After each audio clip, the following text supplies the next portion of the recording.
Hi guys, welcome to the Kenyan Meet Australian page. Thanks for coming back. Today I have a guest with me. Woohoo! A very good friend of mine. I don't want to give a lot of details about him. He will share his own information, but this is someone who I have known since 2014. Yeah, 2014. So it's been quite a while, and we have worked together, hung out together, and we both moved to Australia around the same time. So I'm not even bringing you guys a stranger. This is someone who I know from way back, and I know he has very good information, especially for couples who want to move to Australia and they have family and kids and that whole dynamic, which I do not have. So yeah, he will introduce himself and then we'll take it from there. So hey guys, my name is Ngechi Gichomo. I'm a software developer currently working in Australia. So I came to Australia in September 2018. It's been a good ride so far.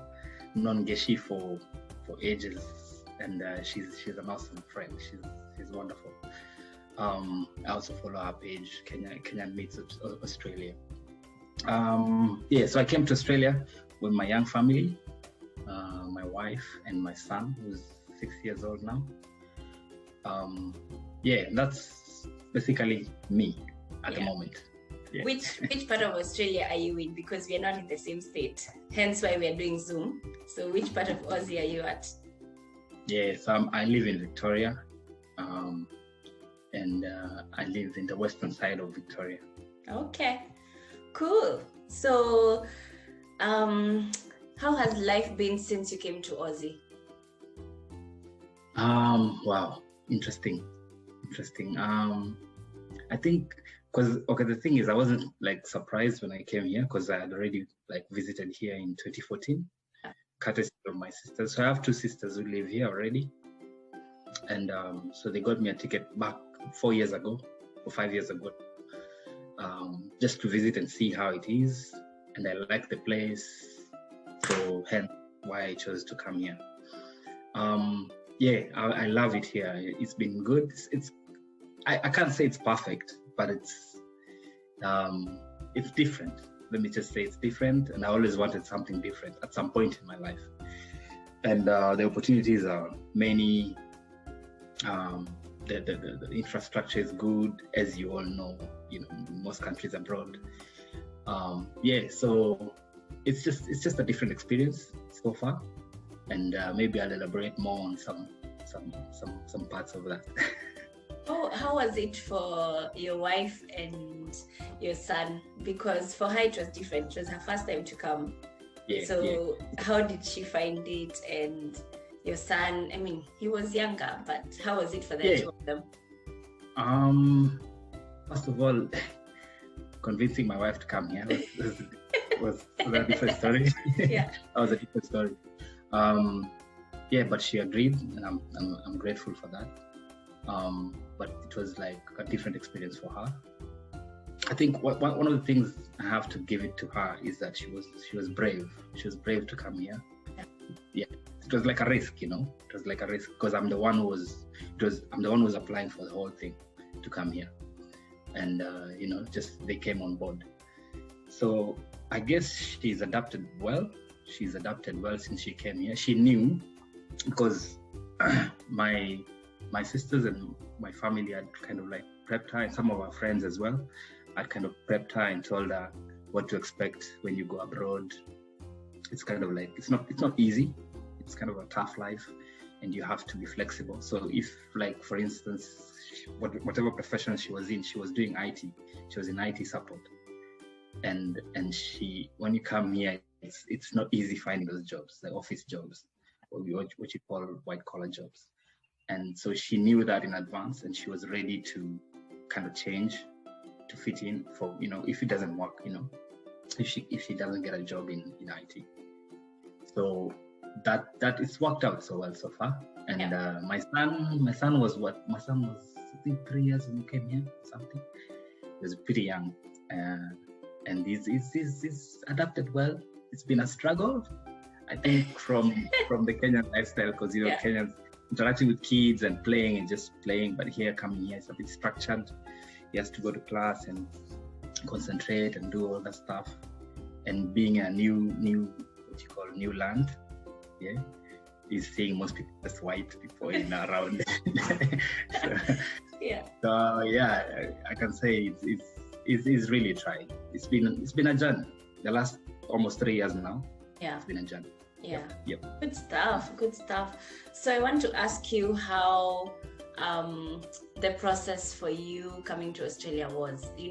As a student, we have a very different ballgame. You choose a course, and then once you get accepted into a uni, you apply for your visa, student visa, you come. But when you're coming in as a professional, it's a whole different process. So can you just explain to the people who need to know how they can come here as professionals, how your process was like? Okay, so I came here on a skill visa. Yeah. So in Kenya I was doing basically the same thing, software development and developing web applications. And that's what I wanted to do when I came here. So the process is you have to, first of all, there is a list of occupations that the Australian government puts out. Yep. And it's part of so when you're applying for a skill visa, it's part of the process. So you have to go, so you go on the immigration website, the Home Affairs website, the Australia one, and you look at the occupation list, the occupation list they put out there. And where you fall in, if you're an accountant, if you're a software developer, if you're a plumber or whatever, electrician, you probably be able to see the list of, even if you're a pilot and you want to move this side, that is listed there. So once you've seen that it's listed, and so you can start the application process. So there's something called the expression of interest. So that's the first step. That's what you need to do. So in my case, I used an agent. I used an agent through my sister. So my sister got some agents from here, so some like lawyers who are familiar with the process, and they understand the system. That's what they do. So all I needed to do. So what happens is, if you use an agent, actually you can apply on your own, and that will probably take longer. Yeah. But it's cheaper if you do it on your own. But if you use an agency, of course you gotta pay agency fees. But it's kind of more guaranteed. The process is a bit faster, and they will do everything for you. So I don't know. It depends on you. It all depends on you. But so that's the process. I had to. Expression of interest. So once we got the agency got in touch with me, and so all I needed to do was supply them with documents, and they were actually filling out the application for me. So there's a form called Form 80. I think that is what is used for all the visa applications. Like, even if it's student, I think we use the same Form 80. I'm not sure. But I use so there's a Form 80. You get those in the download section on the website. So you fill that out. The first step, expression of interest. So you do that. Once you're done with that, you give out your CV, you give out all your information, basically, copies of your passport and all that stuff. And then before you continue, I remember you had to get your work to do a letter as well from the HR to confirm that you've been working. So it's not you're not just giving out your CV and leaving it at that. Exactly. So they need to know. So they need actually a letter from your employer, actually verifying that that's what you do. That's your profession.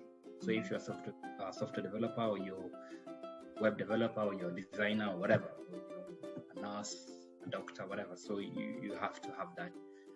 And then, so that's part of the application. So there's a lot of documentation there you have to submit as part of the application. So you'll go through that process, and then once that goes through, they will let you know if they'll invite you to apply for the visa. So you've not applied for the visa yet at that stage. you just done an expression of interest. How long did it take for you to do the expression of interest before you were invited? Not too long. I think it was about a few weeks. Okay. Probably maximum 5 weeks. I think 5 weeks or less.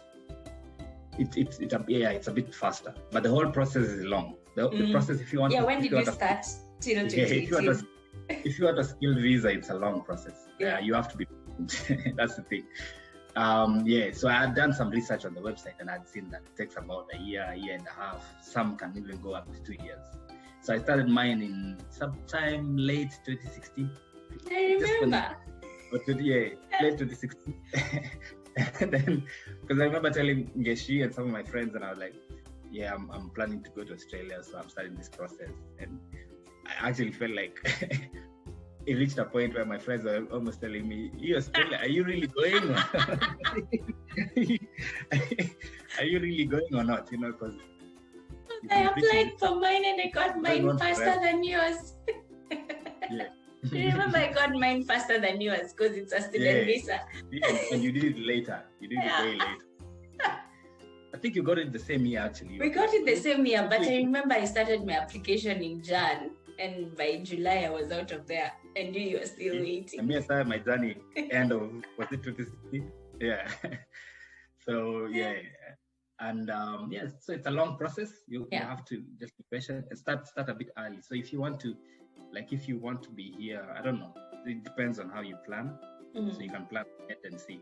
So if you want to be here like 2 years or a year from now, no, I don't know about it. There's a COVID situation, so that kind of halted the whole process and stuff. But I think once, God willing, that's cleared out, if you want to come immediately, you've got to start the process immediately. For the skilled visa, immediately, because there's a waiting process. And you don't mind me asking, how much was it to work with an agent? So that, because some people usually ask me about the cost, and I never know about, especially with that skilled visa thing, how much it would be. I would say just put aside about 900,000 Kenya shillings if you can. It's just for the visa. But it's worth it. It's worth it at the end of the day. Because listen, especially if you want to come with your family, this visa gets you here with your family, guaranteed. They can come on your visa. They can come. So it's worth it in the long run. 900 or around that figure. 1 million, something just about there. It's inclusive of agency fees. The visa itself is around 400K, I think, somewhere there. The visa itself. The agency fees, the expression of interest might cost me about 3,300 USD, AUD, Australian dollars, 3,000 Australian dollars. And then there was another, the second step was about 4,000, there was the visa itself. And then I think that was it. I think there was probably another 3,000 just to wrap it up. I can't remember. I'll just find out. Right. It's almost like 3-step. It's almost like a 3-step. But you don't have to pay the whole amount at once. That's what's... Yeah. You pay in stages as you go along the process. And again, the whole process takes long. It takes almost a year and a half. Almost 2 years. So you can stagger it between that period. So that's the cost. And so for me, so one of the I've talked about the expression of interest, and then the next step will be the visa application, and then the next step, so before the visa application there is a skills assessment. So with the expression of interest you have to do all those like English tests. So I did a couple of them. So I'll give you my experience with that. So that's interesting. With the English test, because I always how can I say, pride myself. You knew English. That not so good, but just sufficient. Good enough to do well. Like if you give me an English test, a grammar test, or a speaking test, and so they required. So I'll give you my experience. Just a quick one. So for software development, they required 65 points. So they usually require a number of points here. for you to lodge for each profession. So some professions, I don't know. Yeah. So for my profession, software engineering, they required 65 points. So 65 points means that you have to get, so they get these points from all over the place. So your CV contributes to 15 points. You'll find your work experience will contribute to another 15 points. Your and age, something else. Your age. Your age, yes, your age. So probably if you fall between, thank you for that, between 25 and 35, I think. Young adults, you get 15 points, I think, also. And then, so there's that point system. And they tell you either if you're using an agency or you go to the website, you'll find out information about the points and what you'll be required to submit. Once you've garnered the required points, so I did 65, I actually garnered all that, yes. And I did an English test. I went to IELTS, did an English test. They wanted seven each, not, so in the English test, as you know, even Ngechi knows, there's the English, there's academic. There are two parts, I think, academic and the general. So for the skilled visa, you do the general one. You do, if you're coming on a student visa, you do the academic one. Yeah. So I did the general one. And for the general one, they usually require you to attain higher marks. So you have to get 7 in each band. So there are four bands, you get 7 in each, not average. So I got the 7, yes, the first time I did it. No, the first time I did it is when I got 6. I did it the second time, I got the 7. I met the criteria, the application went through. So I sat back. About 3-4 weeks later, they got back to me and they told me, your category, the software engineering, in your pool, the points usually move. So it's not something static. It changes.